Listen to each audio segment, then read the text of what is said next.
lasing ka, anak. Ilalabas mo na ba ako dito? Mommy, sorry, pero non-bailable yung kasong sinampa sa inyo. Anong non-bailable? Handa ako magbayad kahit magkano, Ivy. Mommy, pinapatay niyo si Aling Josefina. Pinagtangkaan niyo pati buhay ni Lolo. Ngayon nasa kritikal na kondisyon si Joshua. Muntik na siyang mamatay. Nilaso na rin ni Changi ang isipan mo? Napatunayan ko na kung gaano mo ako kamahal. Kung tatanggapin mo ko, Joshua, handa mo ba akong pakasalan? Mommy? Ivy? Mommy, kamusta na kayo dyan? What I need from you is to get me out of here. Tuloy ang laban, Ivy. At sinisiguro ko sa'yo na mananalo ako sa huli. Pumayag na naman si Jen na magpakasal kay Joshua. Di ba noon pinalaya mo na siya? Sana nung may pagkakataon pa, ipinaglaban ko na si Jenna. At ito ang tatandaan mo. Hindi pa ako tapos sa inyo. Sinusumpa ko, babalikan ko kayong maglolo. Kung kinakailangan isang lakong kaluluwa ko kay Satanas, gagawin ko! Makaganti lang ako sa pinakamamahal mong apo! Ah! Sabi ko naman sa'yo, partner eh. Marunong ako magbayad ng utang. Ngayon nakalaya na ako. Humanda si Jenna sa pagbabalik ko. Bilis! Sabay!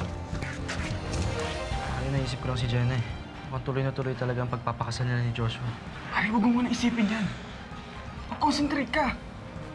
Kahit bubog sarado ka na at sugatan, puro pasa, kayang-kaya mo pa rin lumaban.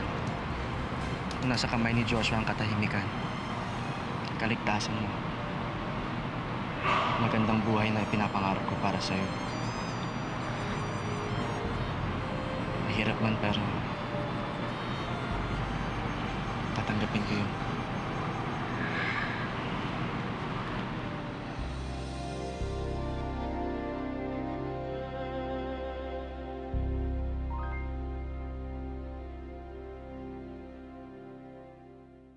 Bata pa lang tayo. Masaya ako kapag nakikita ko maayos ang buhay mo.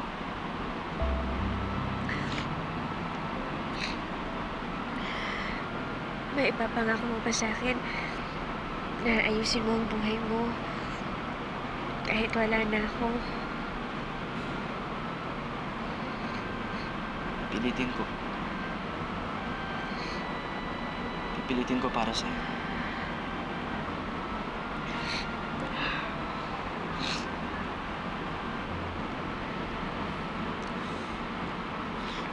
Jenna, may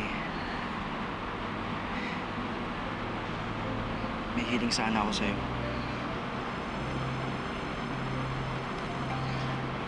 Pwede ba kita mayakap? Kahit sa huling pagkakataon na lang. Habang hindi pa bawal ka mahalin.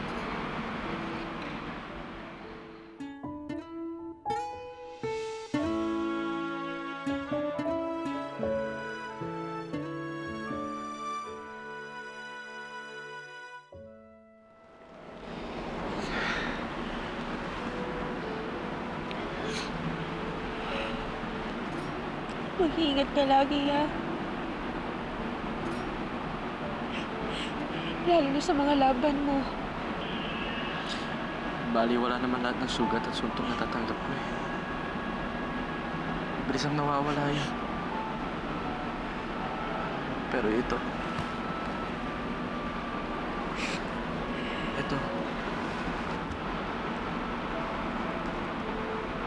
Itong sugat sa puso ko.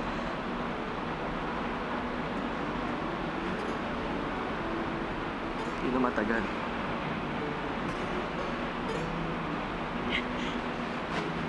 Medyo makakahanap ka rin ng babaeng magpapagaling sa sugat na yan.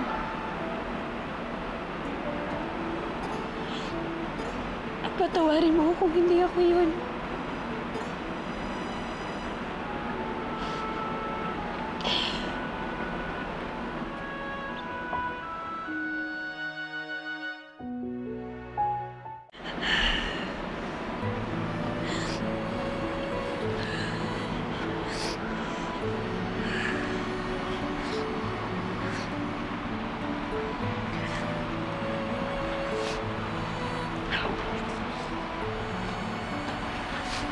Jenna.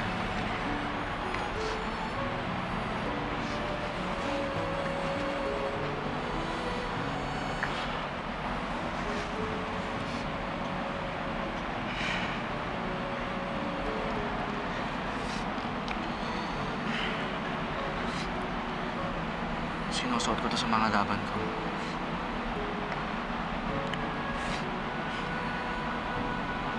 Gusto ko sana ibigay to sa'yo.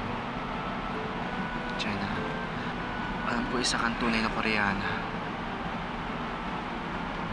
Pero sa puso, Pilipino ka pa rin.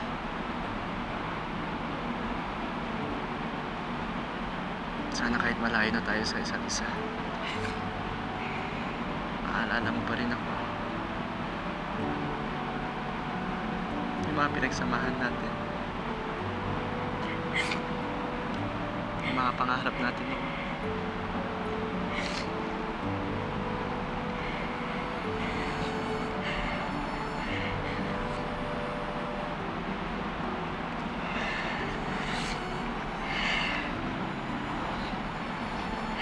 Benjo,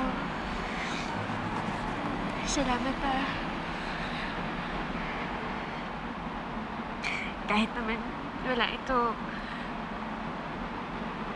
hindi ko naman makakalimutan yung mga pinagsamahan natin eh.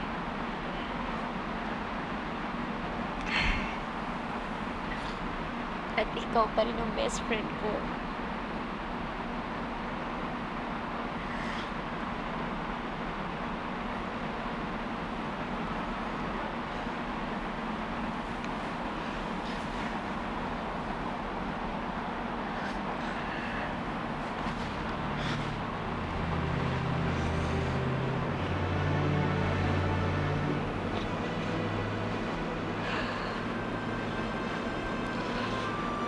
Jenna, namimiss kita.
Anak, nakalimutan kong sabihin sa'yo.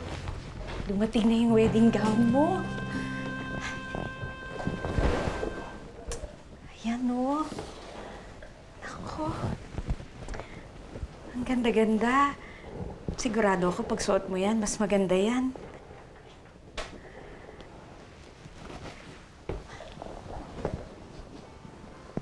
Alam mo, anak, noon, karga-karga lang kita. Tapos ngayon, ikakasal ka na. Konting panahon lang tayo nagsama ulit.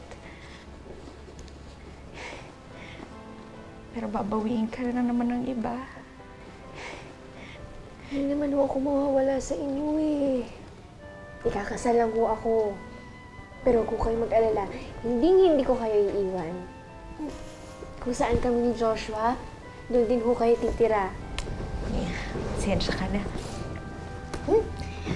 Ay, wala to. Alam ko na. Gusto mo, lumabas tayo. Gawin natin yung mga bagay na hindi mo na magagawa kapag kasal ka na. Alam ko bakit? Ganon din kasi yung ginawa ko bago ako lihim na ikasal sa tatay mo eh. Nagpaalam ako sa mga bagay-bagay na alam kong mamimiss ko kapag kasal na ako. Hindi na ko kailangan, Inay. Nagawa ko na rin ho kasi. Nagpaalam na ho ako kay Benjo.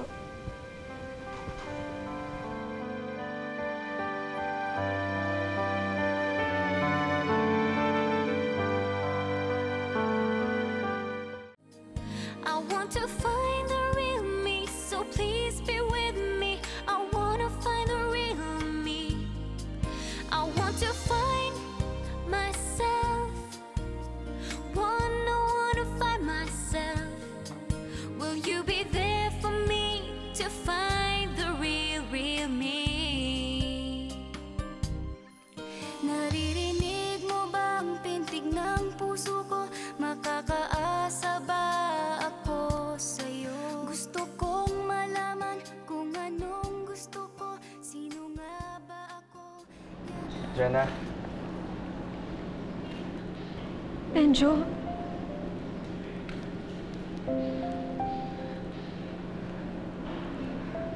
ako na ang piliin mo, Jenna.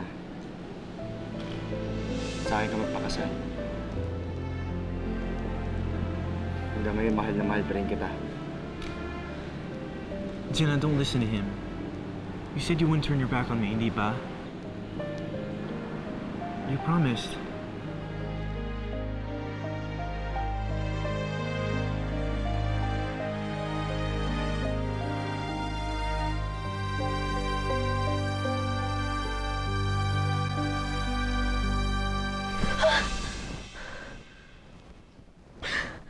Diyos ko. Panaginip lang pala.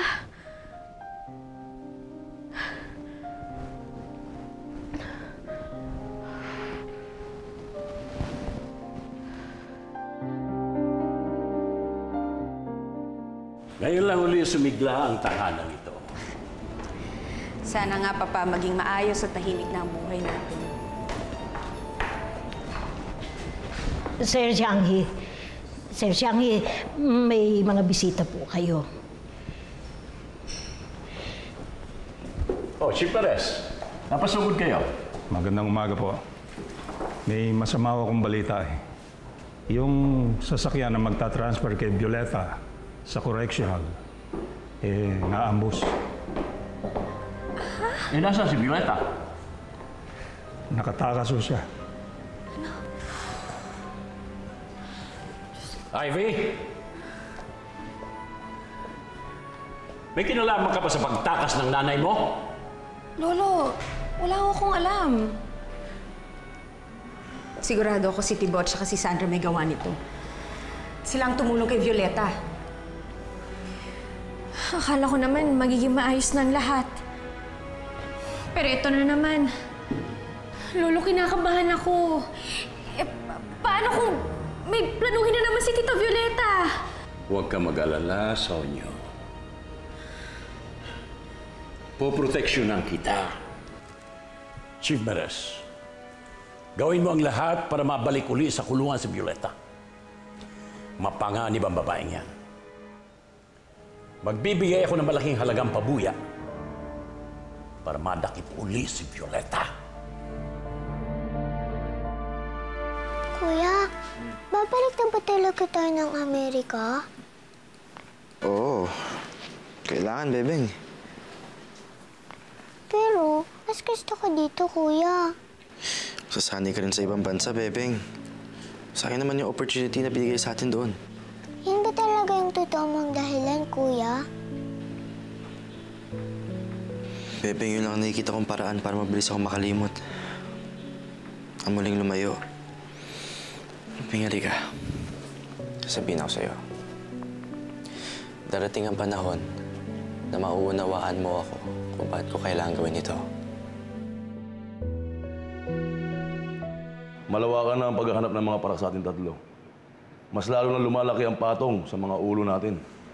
Kung sa ganun, Violeta, dapat palang magawa na natin sa lalong madaling panahon ng plano natin kay Jenna. Baka matiklo tayo ng mga pulis. May naisip na akong paraan pa paano natin pahihirapan si Jenna. Dadahan-dahanin natin ang kamatayan niya hanggang sa huli niyang hininga. Pagkatapos, anong magiging plano natin? Ayaw kong habang buhay maging pugante tayo, ha? Mag-alala. May naghihintay na chartered plane sa atin na maghahatid sa atin sa Malaysia.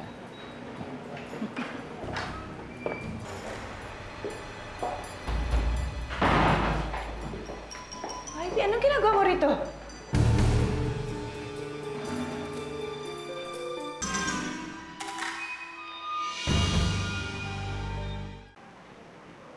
Kaya pala nagkumuli kayo, may sakit kayo. Dahil balak niyong tumakas? Paano nalaman ng anak mo yung lungga natin, Violeta? Dati na namin pinagturuan ni Mommy itong lugar na to. Kaya alam kong pupunta siya dito. Huwag kayong mag-alala, Mommy. Wala akong sinabi kay Lolo Chang. That's good. Hindi ko ginawa yun para konsentin kayo, Mommy. I wanted to talk to you personally. Mommy kasi, sumuko na kayo. Pinapalaki niyo lang yung kasalanan niyo eh. Kayo naman, mga bad influence kayo kay Mommy, kaya siya naging masama eh. Hindi mo ba alam na dati ng masamang mami mo, tumahimik ka ha kung ayaw mo sapakin kita sa harap ng ina mo? Hindi ka na dapat nagpunta rito eh. Ano ba, Mommy? Tigil Walang makakapigil sa amin sa mga plano natin. Titiwan niyo ako! Lolo mo! Mommy! Tumahimik ka! Kahit sarili mo alam, hindi ko sasantuhin. Tuloy lang ang plano natin. Mga third week of this month na lang ang natitirang bakante para sa mga nagkakasal. Wala na po bang date na mas malapit doon? Baka naman may magawa po kayong paraan. Sige, Hiyo. Check namin uli sa kalendar. Baka naman pwede pang maisingit ang kasal ninyo. Sige po. Thank you, Father. Sige, ha? Salamat po, Father. Joshua, okay lang naman sa akin kahit third week pa eh. Gusto mo, pagbalik na lang natin galing Korea, doon na lang tayo ulit magpakasal dito sa Pinas. Sa bagay. Since ka na sa akin, Jenna, I just want to get married as soon as possible. You know, I'm afraid I might lose you again. Joshua, bakit mo naman iniisip yan? Well, I heard, nakita daw kayo ni Benjo.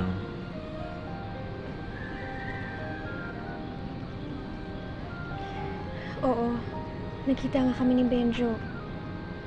Pero nakipagkita lang naman ako sa kanya para tuluyan na magpaalam eh. Dahil nakapag-desisyon na ako, Joshua. At ikaw ang pinili ko. Kaya nga magpapakasal ako sa'yo eh. Jenna, I love you so much. I don't ever want to lose you.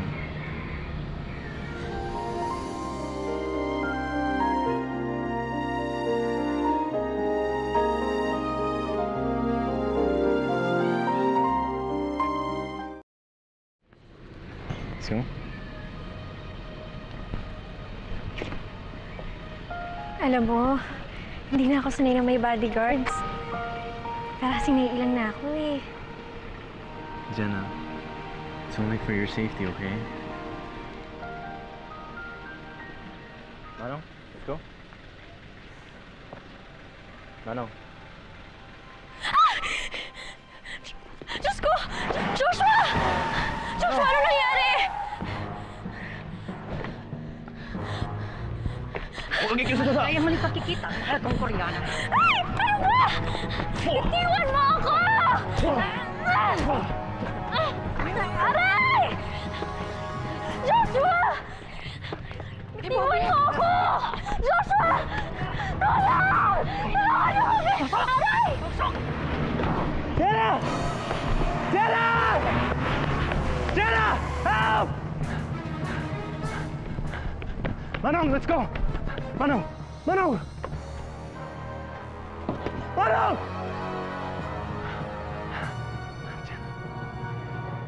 Alam niyo na siguro kung bakit nagdagdag ako ng security. Kaya talasan niyo ang mga mata ninyo. Pag may nakita kayong tao na ali-aligid I-report nyo kagad sa akin. Denise, Harbuji. Oh, Joshua, what happened? Something bad has happened. Si Jenna, bakit hindi mo kasama? Tinukot po siya, Harbuji. I tried everything I could to fight them off, pero hindi ko na sila nahabol. Diyos ko, ang anak ko. Sigurado si Violeta naman may kagawa nito. Papa, kailangan may gawin tayong paraan. Baka kung anong gawin nila kay Jenny.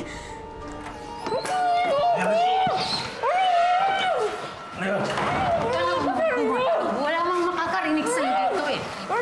Tumahimik ka! Do, mabuha yan!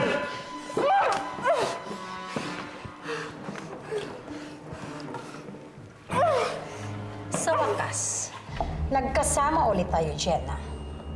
Matutupad na ang pangako ko sa ina Josefina na isusunod kita sa kanya.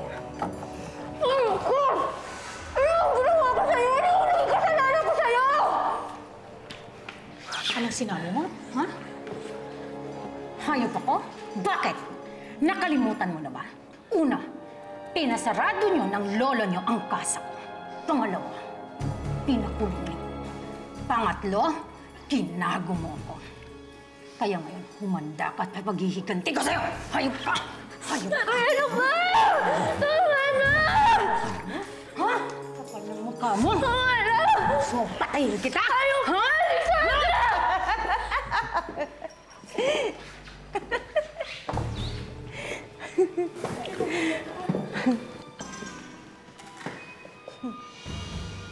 Jenna. Tulungan nilang po ako ni Mommy. Tumakas lang ako para ipaalam sa inyo na kasama nila si Jenna. Diyos ko, papatayin daw nila siya. Asan siya? Asan ang anak ko? Hindi ko alam, wala na sila doon nung nakatakas ako eh. Saan niyo ba ako dadalhin? Sa fiesta ng mga patay, kaya magsimula ka ng magdasal at sabihin mo sa mga namatay mong mga kamag-anak na salubungin ka na nila. Alam ko na kung saan maaring dinala si Jenny. Saan, Papa? Sa musoleo ng pamilya. Sariwa pa ang pagkakasimento nito eh. Baka dito na nilagay si Jenny. Itong kami nito.